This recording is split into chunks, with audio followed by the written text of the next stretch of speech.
It's now time for Comic News with Aimee Morgan. Hello, this is Aimee, aka Lady Rec, and I'm back once again with a Transformers Comics news and reviews in 5 minutes. It's been a while since I've done one of these reviews, which I apologize for, but life happens. So, but let's get straight on to the important news bitsy stuff. First off, comic commentary is always up for review on the Transformers Facebook page. Whatever is current is up the week that it's released, so just check it out. It should be there. The Art of the Fall of Cybertron art book, yeah, that one that I kind of petitioned for, yeah, it's been pushed back from the beginning of October to the beginning of November, which is November 6th. So if you haven't pre-ordered that, you can still get on that bandwagon before it moves on without you. There were some digital comic issues for our international Transformers fans. This recently was resolved. But if you're still having a problem getting Transformers comics digitally, my suggestion is to politely contact IDW or Comixology or other app provider and let them know so that they can remedy the situation or give you tips on getting their comics out so you can get them digitally. And that pretty much is the news for this week, so let's go straight into a review. So, for review today, I have first props, and second, I'm gonna review it. So, Robots in Disguise Annual, which was written by John Barber and drawn by Brendan Cahill, was also colored by Joanna Lafuente, and the flashback pages are by Guido Guidi. The story, basically, this 2-issue annual wraps up the story that started in More Than Meets the Eye annual. We met the Metro Titan, who in the end of that story space bridged away. Well, he space bridged to Cybertron, to the location of the city he once was in centuries ago, that are described in the flashback pages that Guido drew and colored. It picks up right where Bumblebee has sent Blur off to find Ironhide, only he finds the Metro Titan instead, and it's not safe. As Prowl and Wheeljack come to investigate, they find that the protons or whatever of the jump and the ones that are on the planet are not mixing well together. So, well, they've got a building explosion on their hands and a whole lot of people to save. Will they do it? And what happens when the Metro Titan wakes up? This issue also focuses on Metal Hawk as well.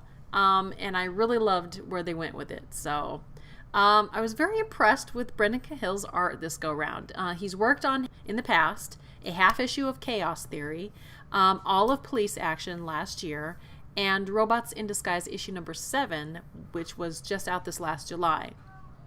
And there have been a few little things here and there that I thought, it's okay, it's not great, it's not bad. They're little things to niggle at.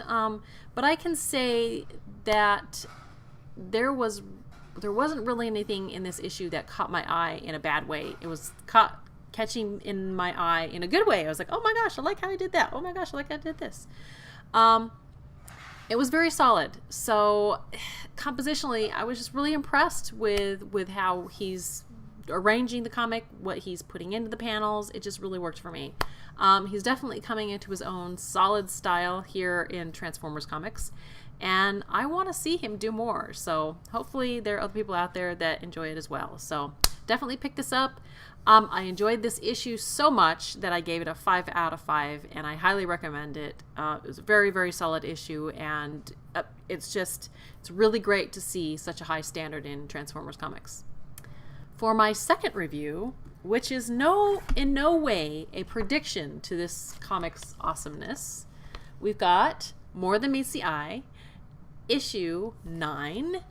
Also came out this month. Written by James Roberts and drawn by Alex Milne, colored by Josh Burcham.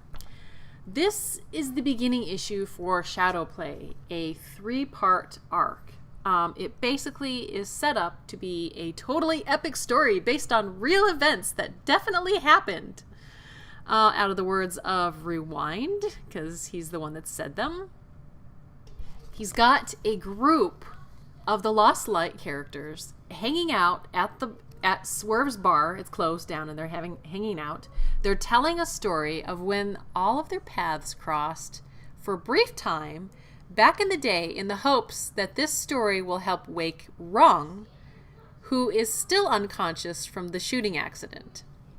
They have rebuilt his head, but he just hasn't woken up yet. So everybody gets a chance to take a turn to tell their part. And it's basically a murder mystery and political intrigue story, with a little bit of Orion Pax and a little bit of Prowl. But we learn things about some of the characters that we didn't know either, like Chrome Dome used to be named something else, and Drift.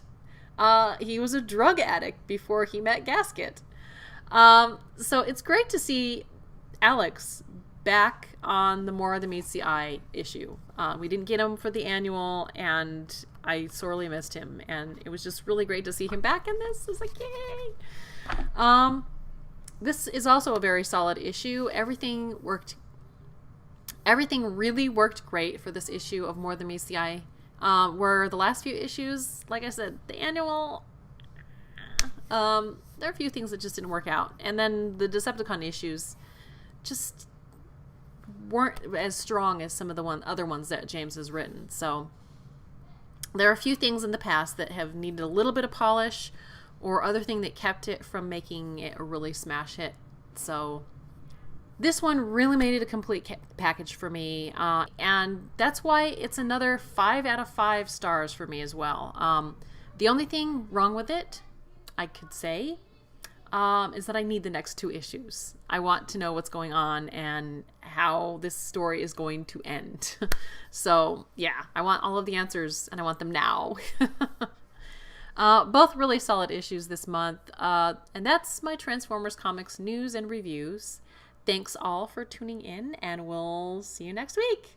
Bye-bye.